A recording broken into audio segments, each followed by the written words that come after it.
Hello there. So pleased to see you all joining me once again at the Visibility Shift, and I'm really, really excited that we're on our seventh interview already. Time's been flying by in the last few weeks, and today I'm going to be welcoming Jade Thomas of Eau Rouge Design. Also, she has another business called Jade Thomas Jewellery. And actually, Jade is another of the brand new magazine columnists.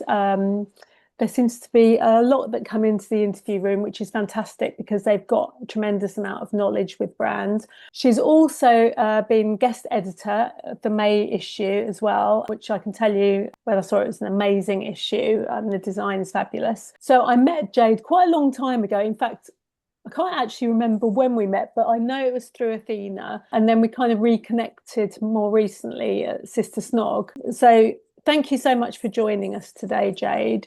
And I'd really love to hear a bit more about your business and the fact that not many people actually successfully run two businesses. And you're doing that is, I think, pretty awesome. So, yeah, tell us a bit more. Thank you, Liz. Thank you for letting me be your lucky number seven. Am I successfully running two businesses?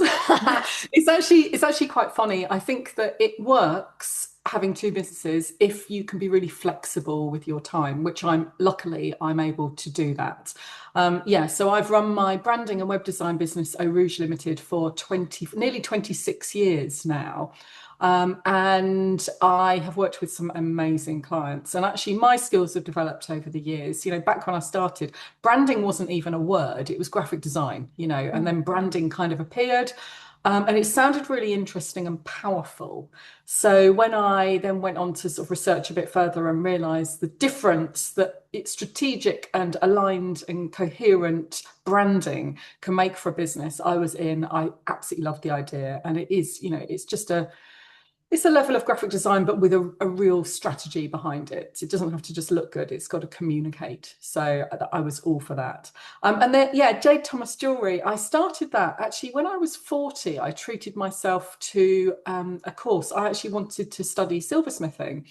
And so as a big birthday present to myself, I actually went and did a diploma and an advanced diploma.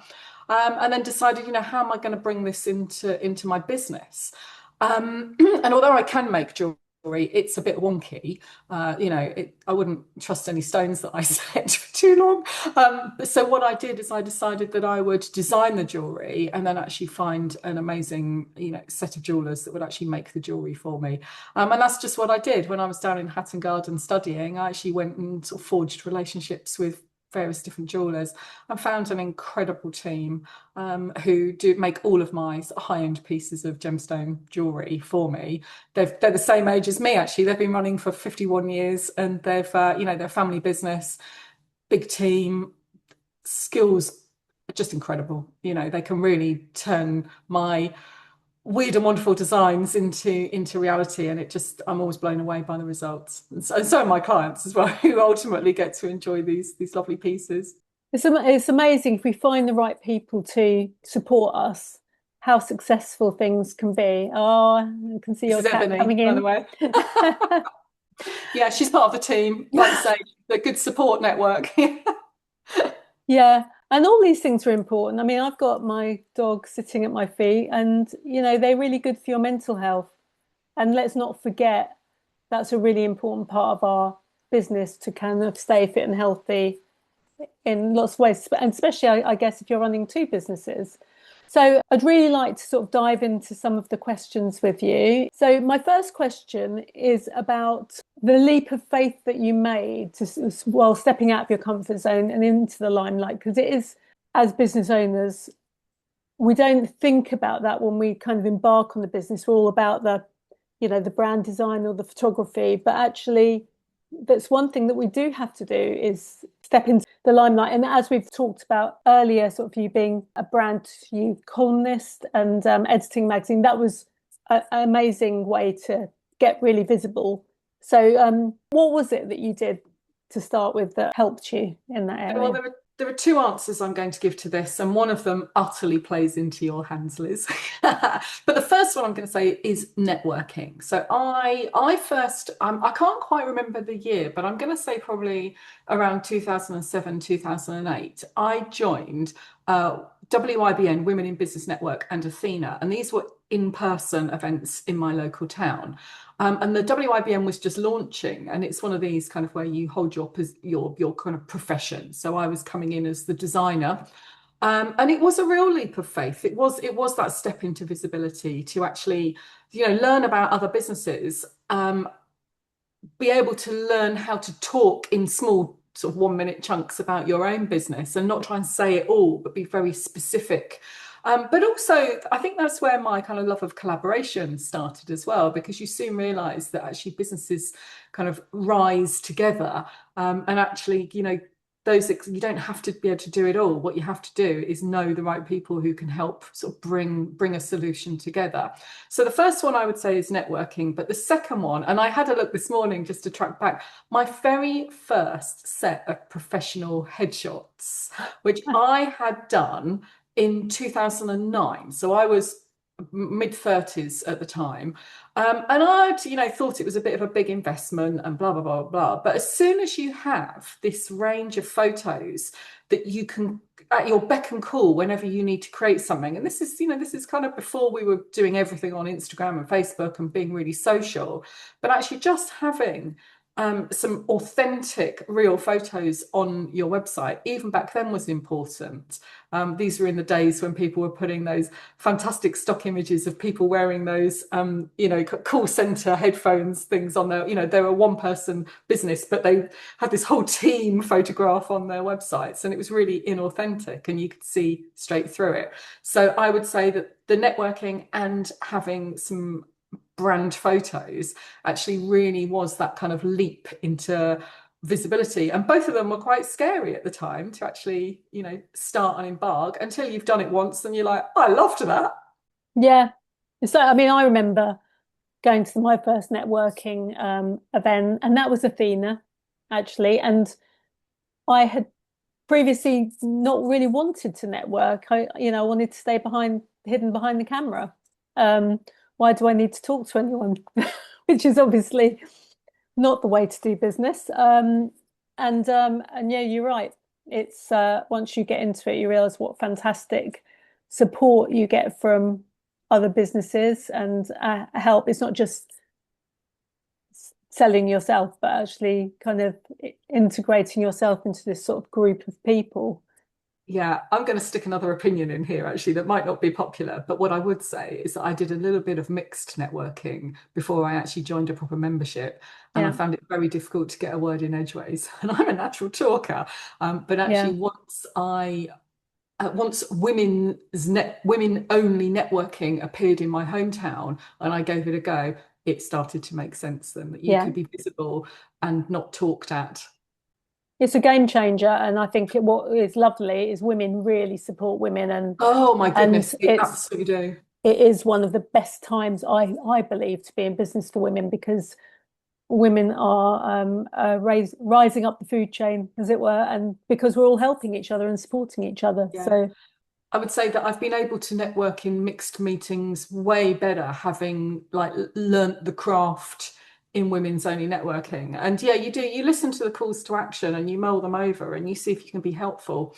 And I think that is like a key differentiator yeah, with different networking. And also you work out who is the right supplier as well. yeah, There are nuances between different skills. There's a lot of designers out there, but we're all doing things in a slightly different way. And the more you get to know people through networking, the more you know instinctively who is the right supplier for one of your own clients. Like that's how I would work if I was looking for a brand photographer, and I know who has got absolute composition nailed, who tackles color so well, who gets the joy and vibrancy, who's like a master of wielding light, and you get to learn the different nuances of the different photographers, and then I know which of my clients would suit their brand personality. yeah, Yeah. yeah, absolutely. So I'm going to kind of move on a little bit to when you're actually working with your clients and creating your websites. So obviously, as a photographer, I'm really interested in kind of discussing anything to do with photography. So I was really interested in to know when you are discussing your websites with that you're creating for the people who are hiring you for that. At what stage in the game do you start talking about photography? I mean, do you expect them to come along in advance with pictures, or are you giving them guidance about that in advance? How does the whole kind of thing work? Yeah, so upon a very first inquiry about a website design and build, I send out a media kit that I've pre-designed and it's ready to go. And in there, it talks about the fact that photography can make or break a website. Now, there are lots of other things that can make or break a website, including sort of the customer journey, architecture, platform, various different content as well. But I'm very specific to say that there are sometimes a stock image or something created in AI is really relevant. If we're going down a creative route and we need a specific image, it might be difficult to recreate in real life ourselves. Sometimes, it could be a background image, it could be something that is setting an emotion or a mood that we need. But oh my goodness, it's so important to have not just on your About Us or About Me page, a decent brand photo, but actually, you are, to all intents and purposes, a person looking at a website is just one person. So your website is talking to one person at any one time. So having your photo occasionally on there, either doing the thing you do or just looking approachable or, whatever your brand vibe is. Some brands are quite mysterious, but it's still quite cool to have photos of the person behind it because people want to know who they're dealing with. And if they've never met you in real life, it's key. So it starts before I've even got the yes on a job. The actual kind of mention of the fact that photography is a key part of the communication, the job that a website has to do. Whether I would say there isn't really a particular pattern as to whether people come to me already with photos that they might do that because they might have had some done a couple of years ago, but if we get the opportunity, if I've rebranded them as well, it is really cool to actually say, right, time for some new shots. We need to get this kind of nurturing vibe into there, or energetically excited, or some of these words that come out and sort of rise up through the rebrand. It's really cool to capture that in the photos as well. And of course, if the brand colors come in, either with them wearing a hint of it or some kind of thing in the background that ties in, of course, then if even if it's just warm colored backgrounds or cool colored backgrounds, if it ties in with the brand, it'll look really nice on the website. So Yeah, I wouldn't say that there's a clear rule as to whether I demand that they come with them, but I will put constant pressure on people to make sure that there are real photos yeah. of them. Well, it And is ultimately, useful, isn't it? I yeah, mean, I say to all my clients, think about the design of your website and the colors because it can be jarring if things are wrong. it can. With I mean, as a designer, we can always whack a filter on something and warm it up or cool it down or mm, give it a bit more vibrancy or drama. yeah, But actually, if it starts with something that actually is quite coherent, and like I said, they don't have to be wearing their brand color if it doesn't suit them or it doesn't make them feel yeah, wow, because sometimes our brand colors are the colors that suit us. But actually, if your ideal client isn't you, your brand colors might not be the colors that suit, So yeah, it's I feel that it's quite nice to have a little touch of it yeah, in certain places, and that can be just as powerful. The totally. other thing is that if you have your website, if there's a photo of you on there that you don't like, that's really frustrating. And it will give you a little bit of the ick when you're sending out cards or socials or pointing people to your latest blog that, there's a photo on there that is out of date or something. I mean, I've just recently had a new load of photos done because I changed my hair. And Yeah. every time I looked at a photo with me with long hair, I was like, no, that's not me anymore. It's not me anymore. So it's important to keep them up to date. Yeah, yeah, absolutely. As I was discussing, in fact, it was last week with Emphas about she has regular photo shoots to make sure that nothing is stale. Um, so I'm going to move on to our final question, which is about what advice would you offer listeners today to become more visible to their ideal audience? Is there just one key piece of advice, or um, how would you Yeah, I how would think you help them? the clue is in the question, which is those words, ideal clients. And for me, that's the most important part of that. What I would say is that if you if you know who your ideal client is, and I mean really deeply understand their problems, understand, you probably got two or three in your business, but to actually go in and say, right, this person, she's called Sarah, she's in her 50s, this is her issue, this is, this is where she lives, this is what her family looks like, this is where she likes to go on holiday. You can create these personas for your different ideal clients. And actually, if you can be really, really clear on who you're talking to, then actually naturally your style of communication to them, it aligns you with those people. So I would say that it is understanding who your ideal client is and not just doing a top level demographic, town earns full stop. You've got to understand the personas of them, because then you can truly communicate authentically to them whilst imparting the knowledge of the problem that you solve and how you do it and how they're going to feel afterwards, and isn't that going to be great. So I would say that it is really about taking those two words, ideal client, and fully understanding who those people are, or who those groups of people are, because that will give the intention and the communication styles that will really speak to them. People say about finding your tribe, and actually, if you've sort of happened upon a company that you feel really get you, yeah, it's because you're their ideal client and they're communicating accurately. So it's those two words in that sentence that I think is where all the power is held.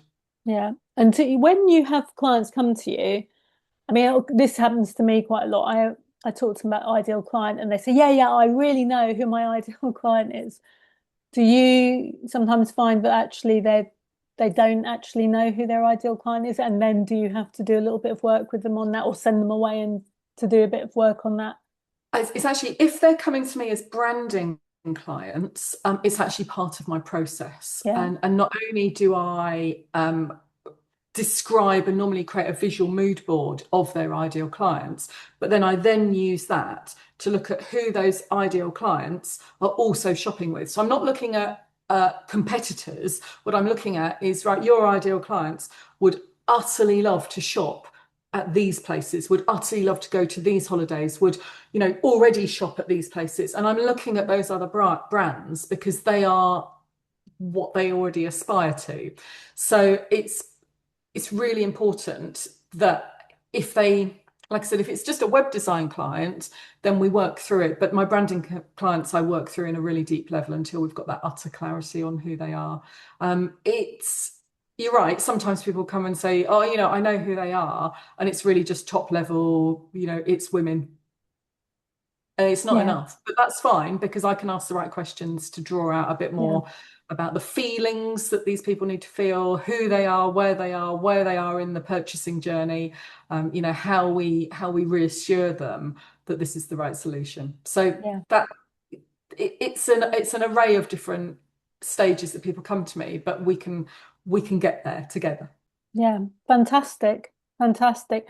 I think this has been so interesting for a lot of people listening. Knowing some of the things that go on behind the scenes and that you're thinking about when you have clients come along. So thank you so much for joining me today, Jade. Also, obviously, if anyone's interested in finding out more about Jade or getting in touch with Jade, I'll make sure all her contact details are in the